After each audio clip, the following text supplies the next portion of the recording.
अल्लाहुम्मा सल्लि अला सय्यिदिना व मौलाना मुहम्मदिन। एक छोटी सी मिसाल देकर आगे बात पढ़ाऊं मैं आपको। जैसे ही हमल की इत्तला मिलती है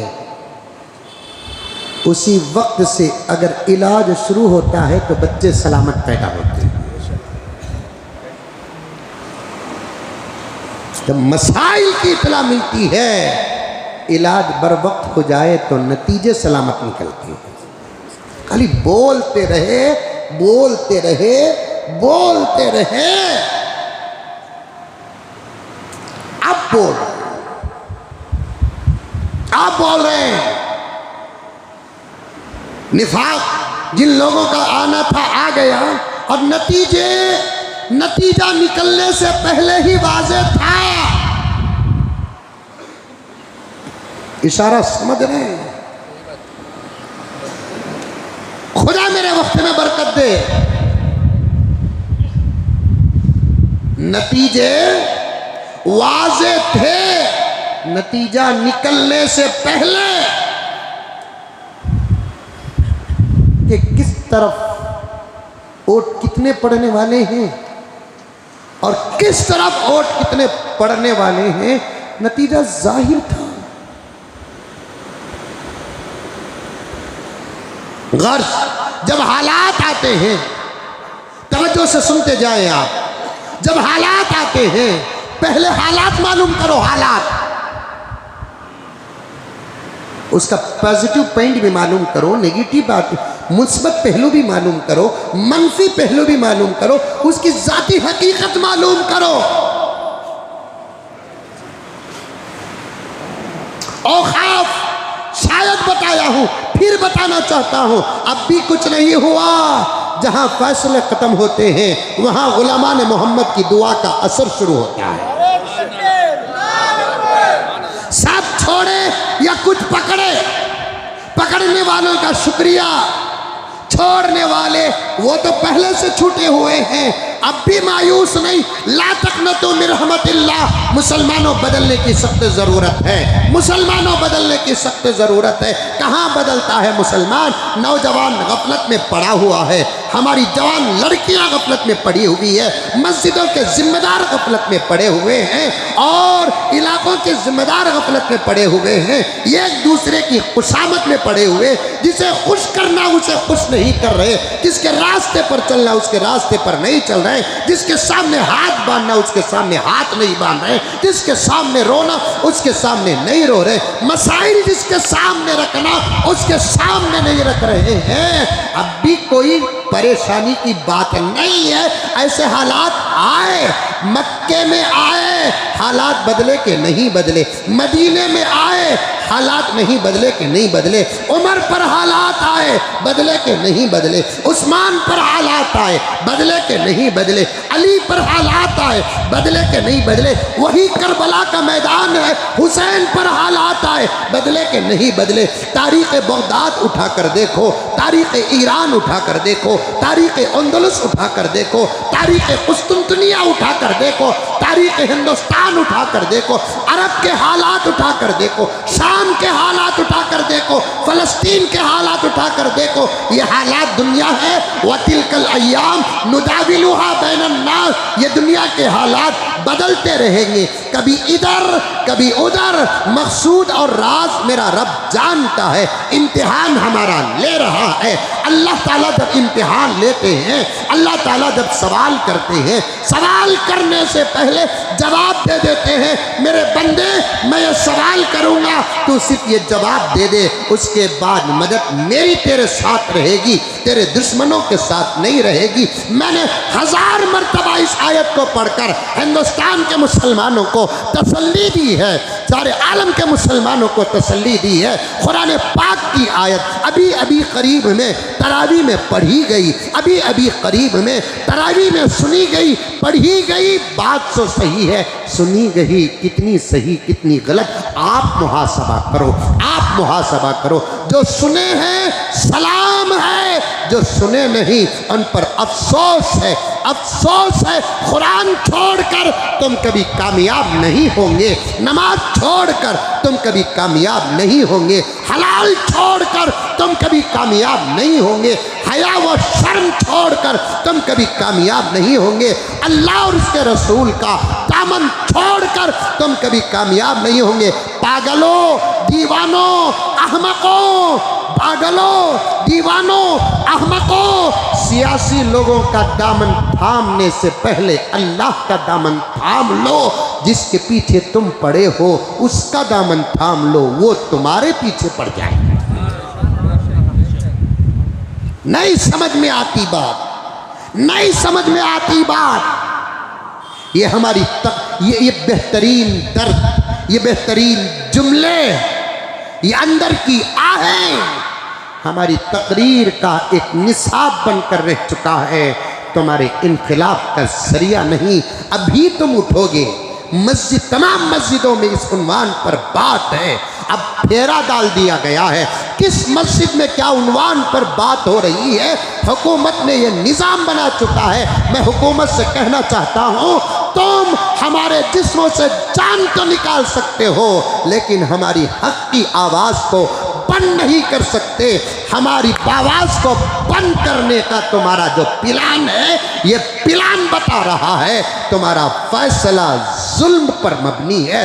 तुम हक पर होते तो फिर हमारी जुबानों से न डरते। अरे हुकूमत तुम्हारे पास है, डिपार्टमेंट तुम्हारे पास है, मिलिट्री तुम्हारे पास है, पार्लियामेंट तुम्हारे पास है, चमचे तुम्हारे पास है। हमारे एहतिजाज से किस बात का डर है? हमारे रास्तों के एहतिजाज से तुमको किस बात का डर है? हम तो कुछ नहीं करते, सिर्फ एहतिजाज करना चाहते हैं, जेल भरो आंदोलन करना चाहते हैं। हम तुम्हारा दरवाज़ा खिटखिटाए भी नहीं और खिटखिटाएंगे भी नहीं। शेर मर जाएगा, कुत्ते का झूठा नहीं खाएगा। शेर मर जाएगा, कुत्ते का झूठा नहीं खाएगा। हमको मालूम है कि पार्लियामेंट तुम्हारे हाथ में है, लेकिन अदालत इंसाफ के हाथ में है। पार्लियामेंट पर तुम कब्जा कर सकते हो, मुल्क की अदालत पर तुम कब्जा नहीं कर सकते। हम कभी तुम्हारा दरवाज़ा नहीं खिटखिटाएंगे, हम खिटखिटाएंगे। हाई कोर्ट का दरवाज़ा खिटखिटाएंगे, सुप्रीम कोर्ट का दरवाज़ा खिटखिटाएंगे। सिर्फ अरशद मदनी के इस बयान पर इतनी परेशानी हुकूमत को क्यों हो रही है? महमूद मदनी के बयान पर इतनी परेशानी क्यों हो रही है? कौन सा ऐसा बयान दे दिया जिससे तुमको डर है? हमने तो सिर्फ अदालत का दरवाज़ा खिटखिटाने की बात की है, और अदालत किसी के बाप की जागीर नहीं है। न ये हमारे बाप की जागीर है, न ये तुम्हारे बाप की जागीर है। अदालत तो इंसाफ की एक मस्जिद कहो या इंसाफ की एक मंदिर कहो। तुम्हारे मजहब के एतबार से मंदिर है, हमारे मजहब के एतबार से मस्जिद है। अदालत के अंदर तो फैसला होता है वो मजलूमों के और हक पर होता है। इसमें इतनी भूचाल क्यों हो रही है? परेशानी क्यों हो रही है? कौन सा ऐसा कानून है जो आपने पूरे अमन व अमान के साथ पास किया? कहते हैं औकाफ से गरीबों को फायदा नहीं पहुंचा, हम फायदा पहुंचाएंगे। ये दुश्मन कह रहे हैं, औकाफ से गरीबों को फायदा नहीं पहुंचा, हम फायदा पहुंचाएंगे। ये जुमला रखकर आप औकाफ लेना चाहते हैं, फिर हम भी कह सकते हैं तुम्हारी हुकूमत से गरीबों को कोई फ़ायदा नहीं पहुंचा, हुकूमत हमारे हवाले कर दो। गरीबों का फ़ायदा कहाँ पहुंचा? चाहने वालों की बात का एतबार नहीं। महबूब मेरी तारीफ करता है तो महबूब की बात का एतबार नहीं।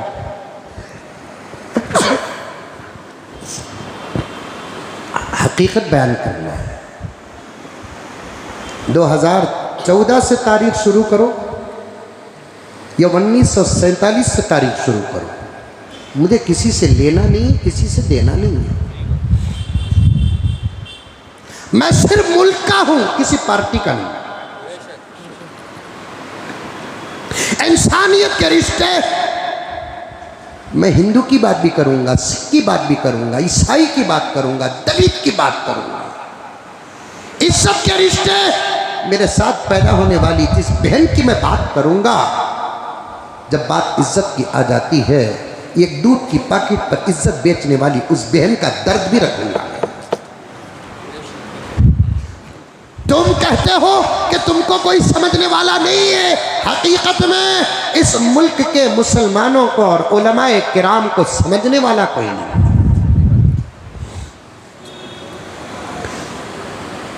2014 से उठाओ या 1947 से उठाओ, कितना मुल्क के अंदर गरीबों को फायदा पहुंचा, हिसाब दो, हिसाब दो। अब हमारी कौम की बहनें,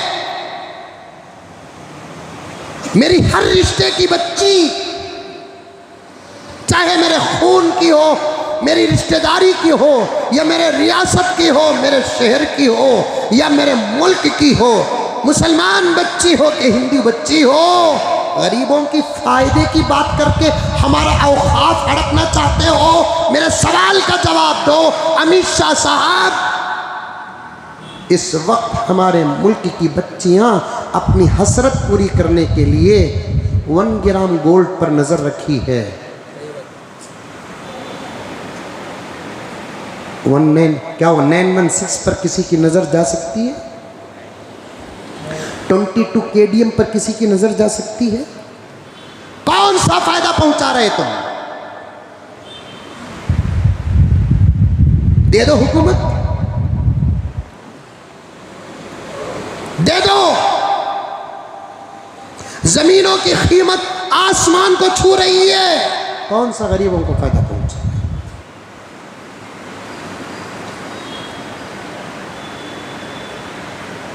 ये प्याज और टमाटो की कीमत कभी कभी ऐसी बढ़ती है, खाना याद करे तो रोजा रख लेना पड़ता है।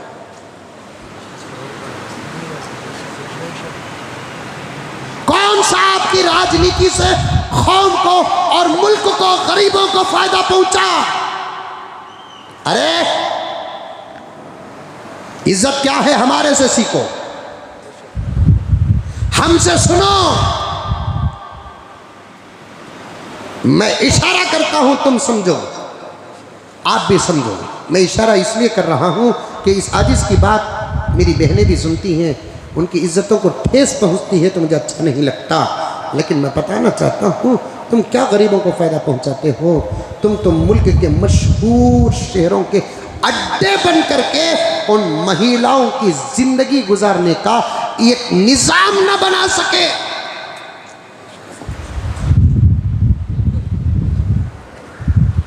तुम गरीबों को फायदा पहुंचाते हो।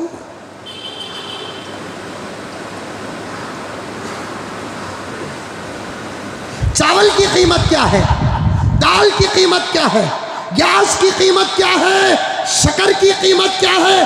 अब तो शक्कर की कीमत सुनकर तो बहुत सारे कहते हैं कि अच्छा हो जाए कि शुगर आ जाए। गरीबों का फायदा है।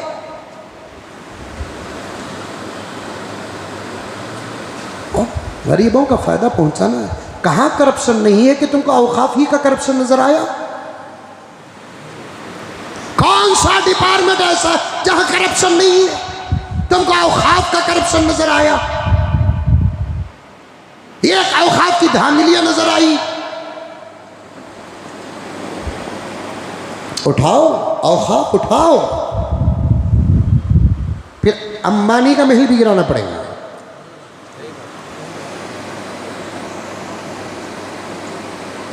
हमारे औकाफ में अगर हुकूमत की कोई चीज़ें हैं, हमारे बड़े फैसला करेंगे। पब्लिक की अगर कोई चीज़ है, क्या फैसला करेंगे तुम?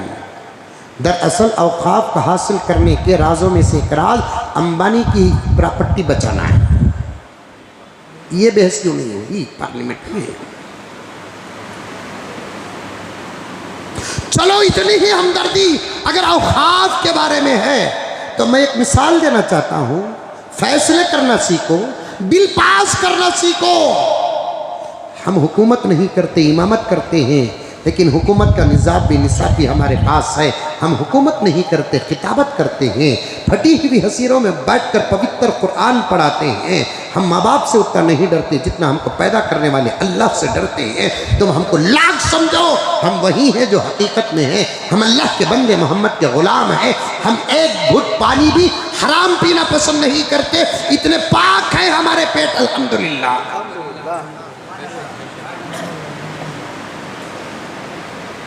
हम अपनी जिंदगी का कदम भी सोच कर रखते हैं। मौलाना मुनव्वर हुसैन साहब रहमतुल्लाह अलैह का इंतकाल हुआ 1-1.5 साल पहले। उनको एक मरतबा मैंने अपने 2 व्हीलर में बिठाकर टैंक गार्डन से गुजर रहा था, बताया कि नहीं बताया? ये एहतियात है हमारे धर्म में। ट्रैफिक सिग्नल में खड़ी हुई थी, हमको जल्दी जाना था। मैंने पेट्रोल बैंक का रास्ता इख्तियार करके चला गया। मौलाना ने मुझे बताया कि मौलाना बात कहता हूँ। बोलिए हजरत। ये रास्ता आपका नहीं, वो रास्ता है आपका, इसके अंदर से गुजरे हैं, नाजायज है। ब्रेक पड़ गया हमारा। हमने कहा आप क्या करना हजरत? हजरत ने कहा कि काम करो, 2 ही सूरतें हैं, या तो माफ़ी मांगना ज़मीन वाले से, उसकी जगह उसकी इजाज़त के बगैर इस्तेमाल किया। ये है इस्लाम में। उसकी जगह उसकी इजाज़त के बगैर इस्तेमाल किया, माफ़ी मांगना। लेकिन हम उन्हें कहा है किधर है? बेहतर सूरत यह है कि वापस करो, उसके पेट्रोल बैंक से जाकर 1-2-4 लीटर पेट्रोल डाल लो ताकि आपका गुजरना जायज़ हो जाए।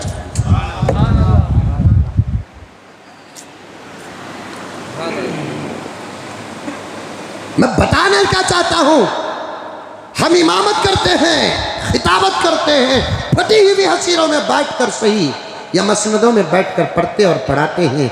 उम्मत की अखलाक की बातें करते हैं, अदब की बातें करते हैं। हुकूमत तुम करते हो, करना आता है तो करो, वरना आकर सीखो, हम सिखाएंगे। माना औखाफ के अंदर 19-20 हो रहा है तो फिर मसला हल करने के लिए आपको करना क्या चाहिए? आपको समझाने के लिए मिसाल बताता हूँ। वक्त की कमी है, बहुत सारी बातें रह गई है। मिसाल के तौर पर तवज्जो के साथ सुनो।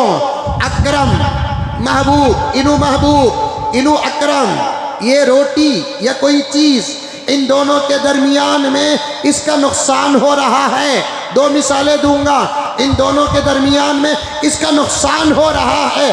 अब मैं फैसले के लिए घुसूं तो मुझे फैसला क्या करना है? क्या करना है? मुझे फैसला ये करना है, ये रोटी अगर अकरम की है तो अकरम